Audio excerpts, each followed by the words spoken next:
Para remaja dan saudara-saudariku, Tuhan bersamamu dan bersama rohmu. Inilah Injil suci menurut Yohanes. Dimuliakanlah Tuhan. Pada awal mula adalah firman. Firman itu ada bersama-sama dengan Allah dan firman itu adalah Allah.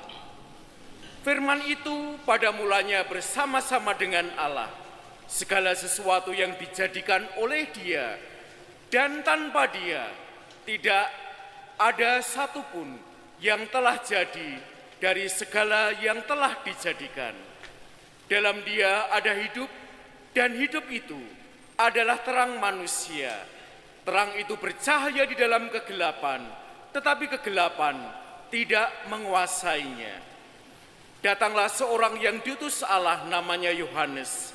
Ia datang sebagai saksi untuk memberi kesaksian tentang terang itu, supaya oleh Dia semua orang menjadi percaya. Ia sendiri bukan terang itu, tetapi ia harus memberi kesaksian tentang terang itu.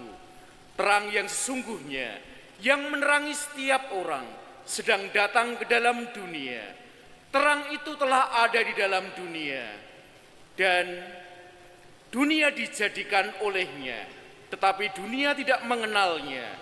Ia datang kepada milik kepunyaannya, tetapi orang-orang kepunyaannya itu tidak menerimanya.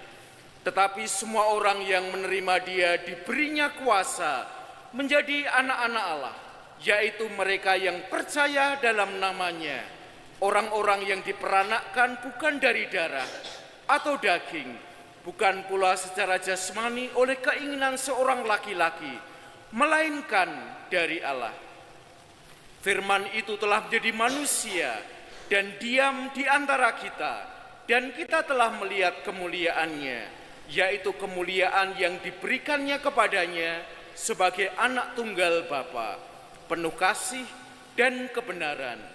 Tentang Dia, Yohanes memberi kesaksian dan berseru, "Inilah Dia yang kumaksudkan ketika aku berkata, sesudah aku akan datang Dia yang telah mendahului aku. Karena dari kepenuhannya kita semua telah menerima kasih karunia demi kasih karunia, sebab Dia telah ada sebelum aku.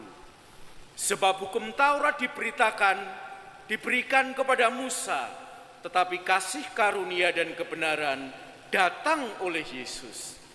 Tidak ada seorang pun yang pernah melihat Allah, tetapi anak tunggal Allah yang ada di pangkuan Bapa, Dialah yang menyatakannya."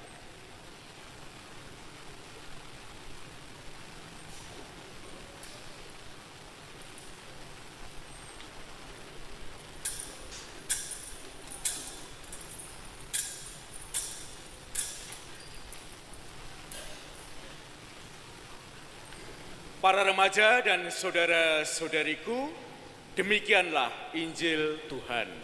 Terpujilah Kristus.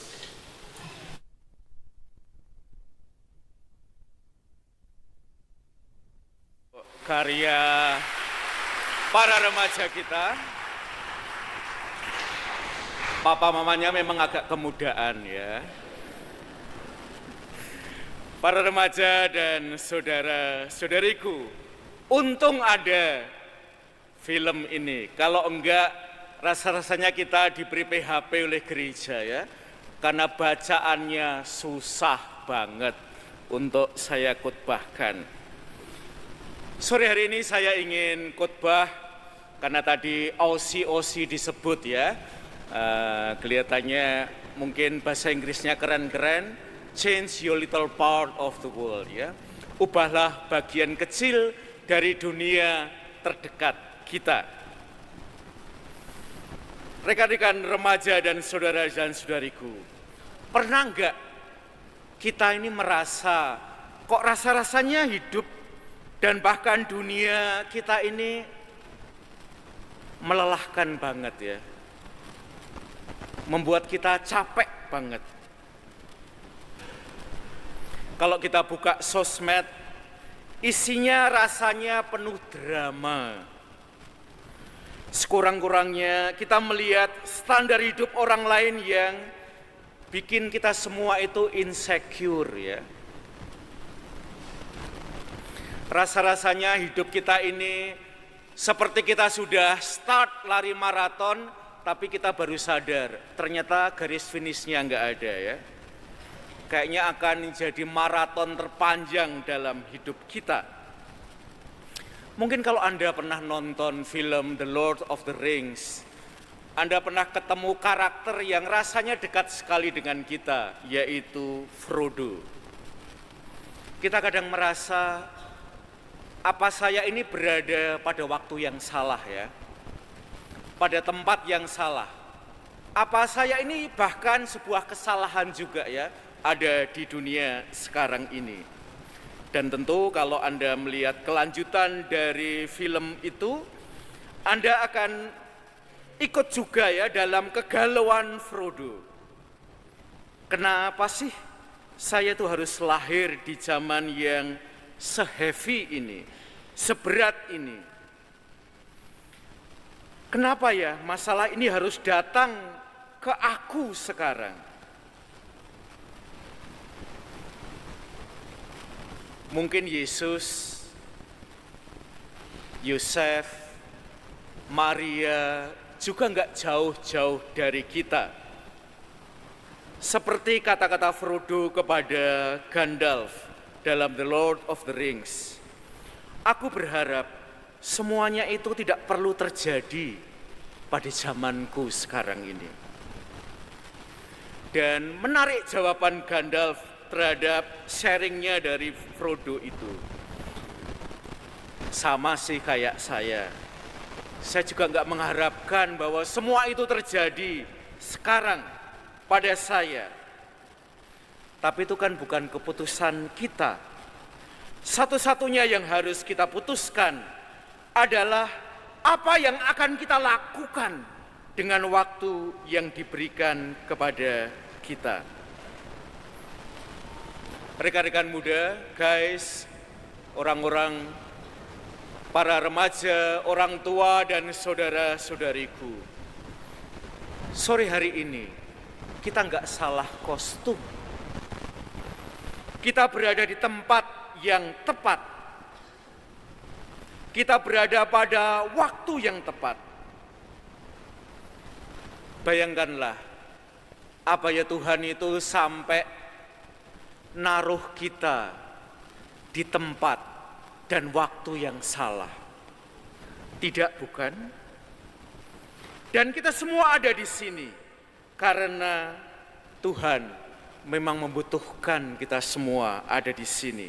Teristimewa para remaja. Kalau hidup kita seberat itu, kira-kira apa masih bisa kita itu membuat sesuatu yang istimewa pada dunia kita? Tahun 2019 ada sebuah lagu yang sebenarnya sangat klasik, yaitu salah satu lagu Natal. Yang menarik dari lagu Natal itu adalah bahwa ada story-nya seorang remaja atau orang muda yang membawa kegembiraan buat seorang anak kecil. Kebetulan yang menyanyikan lagu itu adalah BTS. Saya minta ditayangkan di awal, kita belum cocok aja ya.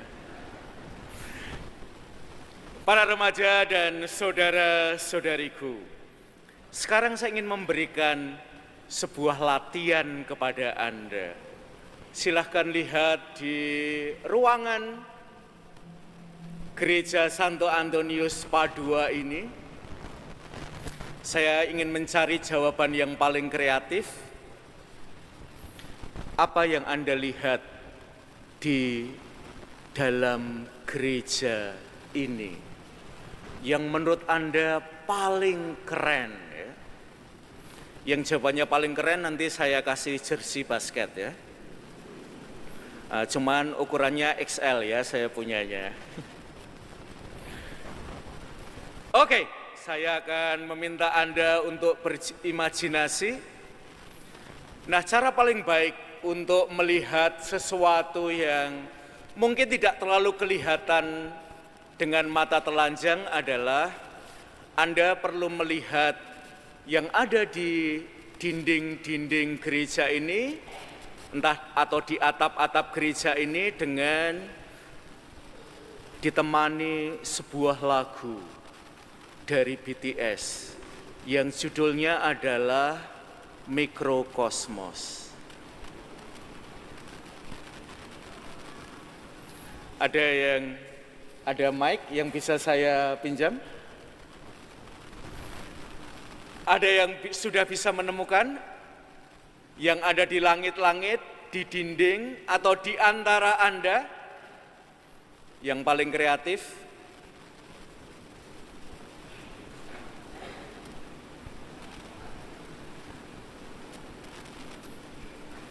Ada yang punya keberanian, terutama remaja? Oh ya, ada satu.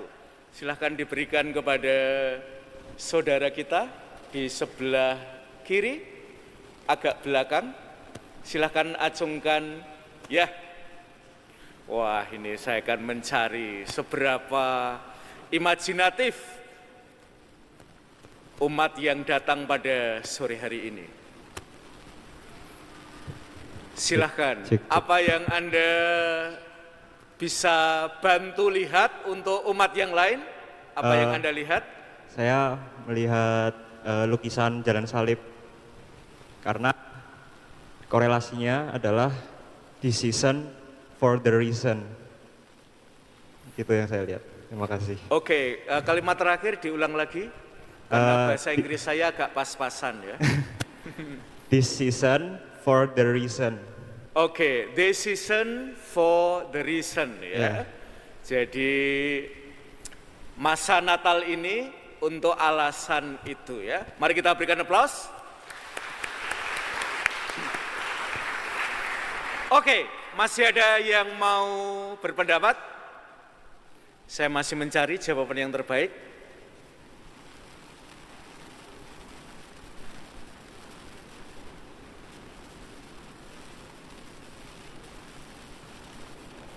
Karena misalnya tidak boleh lama-lama, saya tutup aja ya.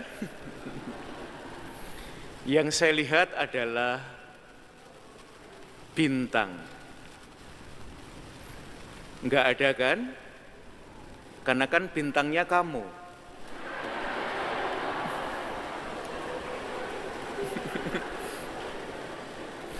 Para remaja dan saudara-saudariku, momen Natal seringkali adalah momen buat kita untuk menemukan diri kita kembali sebagai bintang. Dan justru itu kita dibantu oleh BTS.